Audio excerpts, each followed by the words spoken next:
The law was her domain. She upheld it, lived by it. But when a reckless officer stopped her on a deserted highway and refused to acknowledge her authority, things quickly spiraled, until consequences arrived with full force.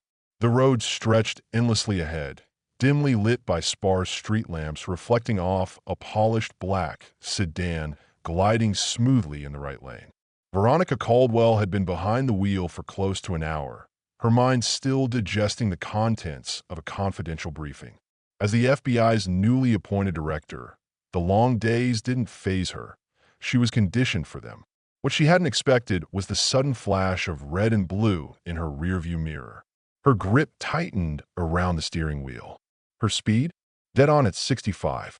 No maneuvers. Nothing out of the ordinary. Still, the cruiser behind her showed no intention of backing off. She exhaled, signaled, and eased onto the shoulder. Her instincts said it should have been a routine encounter.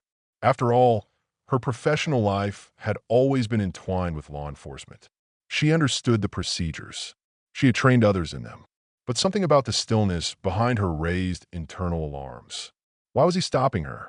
The officer delayed getting out, long enough for the unease to grow. Through her mirror, she tried to get a glimpse of him.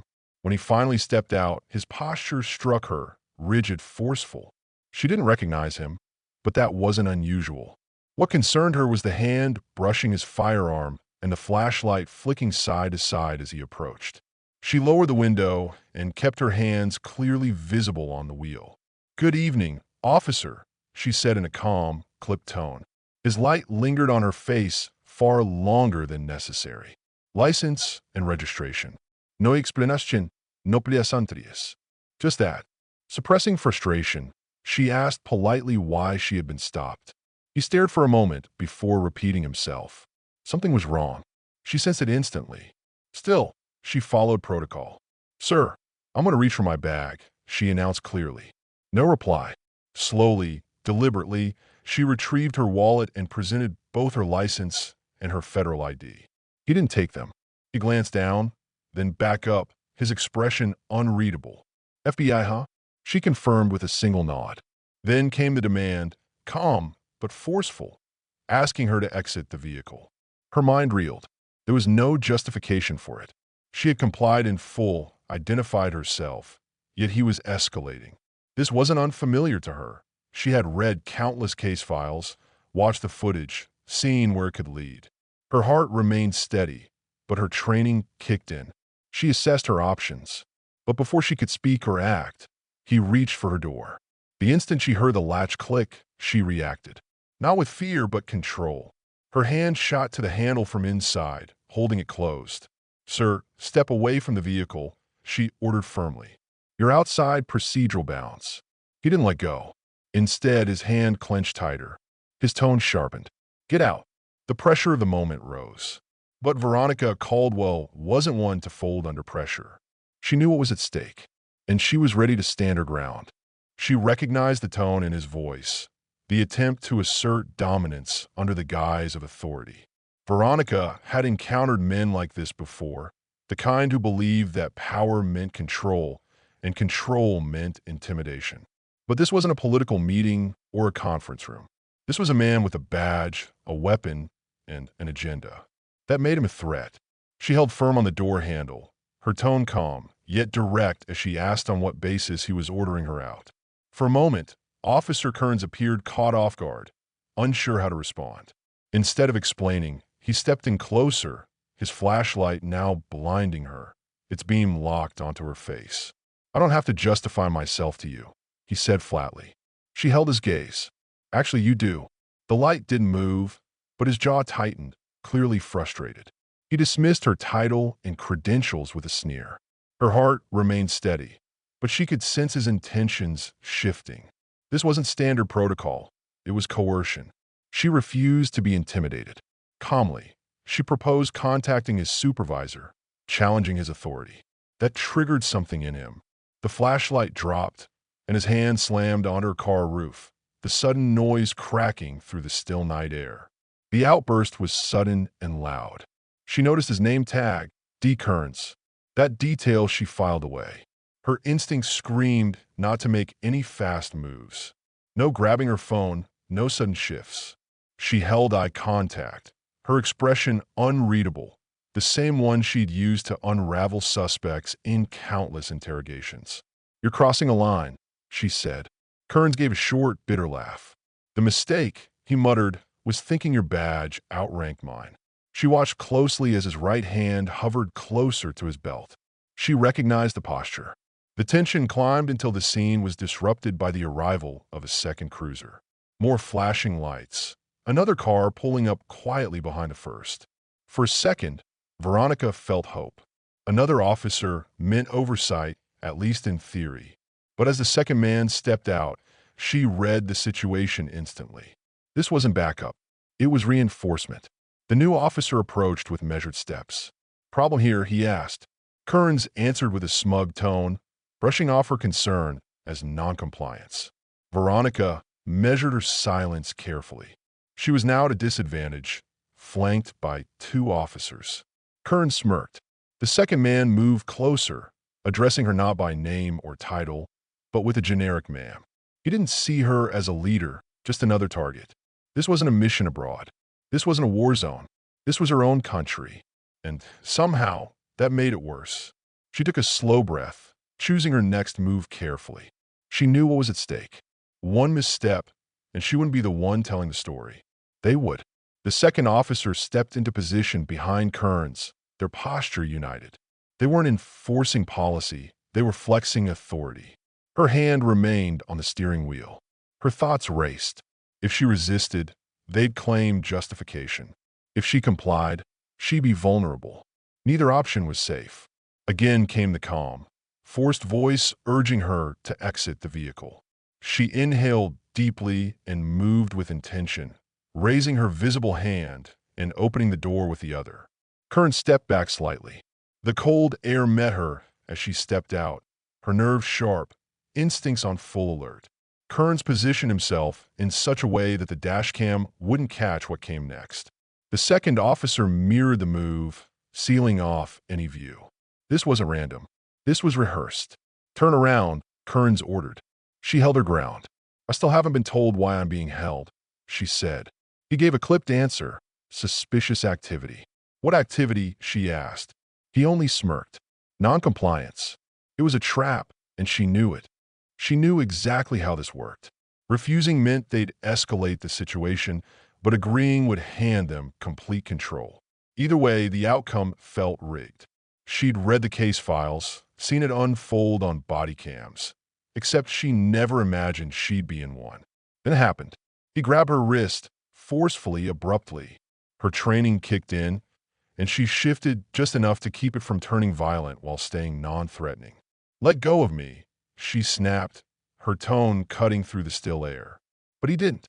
The second officer edged closer, asking if there was a problem. Kearns tightened his hold, muttering that she was resisting. The second officer reached for his radio, already preparing to frame the situation with the same narrative that had justified countless injustices before. Not a citizen, not a federal official, just a problem. Then came the weapon. Kearns went for his holster, flicked the snap, and raised his firearm to her face before she could process the motion. Time slowed. Veronica had been in crisis scenarios before, had negotiated with dangerous people. But this was different. This wasn't a war zone. This was a highway at night. And she had nothing but her resolve. Her breathing stayed calm, her hands raised and steady. She knew a single move could end everything. The silence around them was suffocating. Then he spoke, asking if she felt powerful now. That line broke something inside her. This wasn't enforcement. It was humiliation.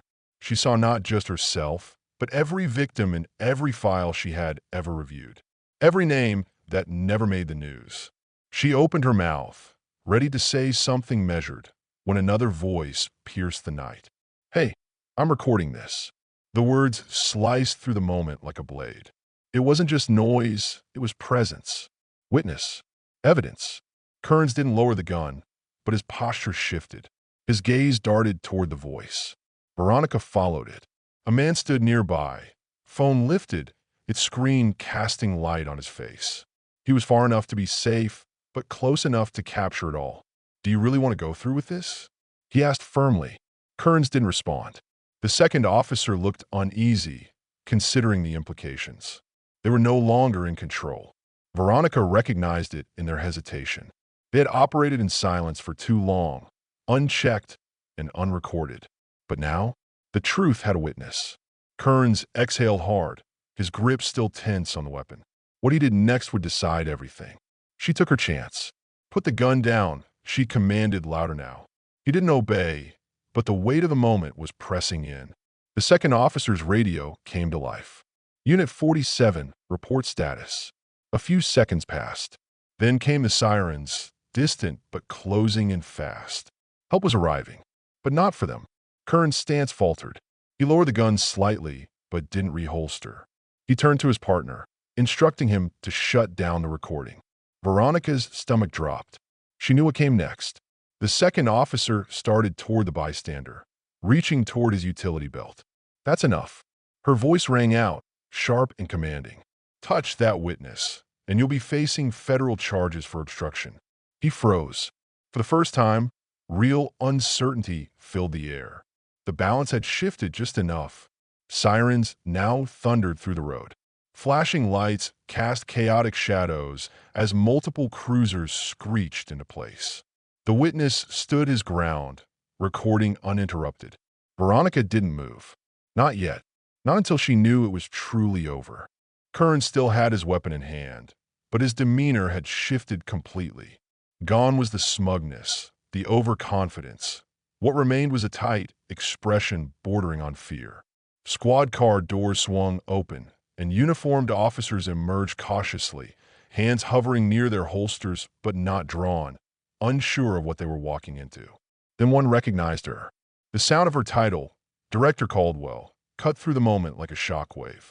Kearns didn't react much, but the second officer visibly froze. A higher-ranking officer, identified by his insignia, scanned the scene. Veronica standing firm, Kearns still armed, the second officer looking lost, and a bystander filming everything. Taking control, Veronica lowered her hands, not in submission, but in assertion. She issued a direct order to detain both officers, her tone unflinching. The second officer tried to interject, but she silenced him immediately, stating with absolute clarity that she knew exactly what had happened. And so did the witness recording them. The lieutenant hesitated, weighing the moment. This wasn't just a minor mistake. It was a public relations catastrophe waiting to erupt if ignored. Sensing the shift, Kearns slowly reholstered his weapon, his face twisted in disbelief. Veronica held eye contact, unshaken.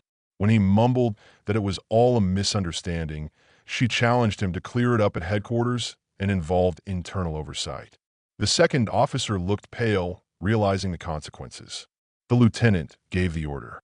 As handcuffs clicked around Kearns' wrists, he erupted in disbelief, stunned that accountability had finally caught up. Veronica reminded him that pointing a gun at the FBI director was more than a lapse. It was criminal. She had seen too many cases nearly deliver justice, only to watch them fall apart. Not this time. The second officer, now cuffed as well, kept his head down, understanding too late that his silence had cost him everything. Veronica gave a final command to remove them from her sight. The confrontation was over, at least for now, but she knew this incident was just the tip of something far deeper. This wasn't about two individuals abusing power. It was about a culture that allowed it. She stood steady, knowing her real work was just beginning. The man who had recorded everything still stood nearby, phone lowered, but gaze locked on her. When he asked if she was okay, she nodded and thanked him, but his next words hit harder. They've done this before, just never to someone with influence. That truth lingered painfully. It wasn't a unique incident. It was just that this time, they picked the wrong person. More officers arrived, some glaring at Kearns with barely hidden contempt. The lieutenant approached Veronica to ask whether she wished to file charges herself. She declined, making it clear this wasn't personal. It was systemic and demanded full transparency and immediate internal review. When the lieutenant hesitated, she reminded him who she was and that this wouldn't be swept aside. With no room left for doubt, he agreed. The footage spread before sunrise. By midday, the Department of Justice had launched a full-scale investigation. Kearns was officially dismissed and charged with assault using a deadly weapon, while his partner was placed on indefinite suspension. The department issued a generic public statement attempting to minimize damage, but the video had already reached millions, and perception couldn't be undone. From her office, Veronica watched the news roll in, her hands folded, her mind already 3 steps ahead. She knew what was coming: political pressure, performative concern, and private resentment. But she wasn't stepping aside. Then her phone rang, the number unfamiliar. She answered. It was the man who had filmed the incident, reaching out simply to say thank you for not backing down, for doing what most wouldn't. She replied that most don't have the ability to act, but she did, and that mattered. For the first time in a while, she felt the faint spark of something close to hope. Change doesn't arrive in silence. It comes when people stop turning away. If this story moved you, then don't let it fade. Share it, speak about it, and above all, keep your eyes open. The truth is only as powerful as those who refuse to ignore it.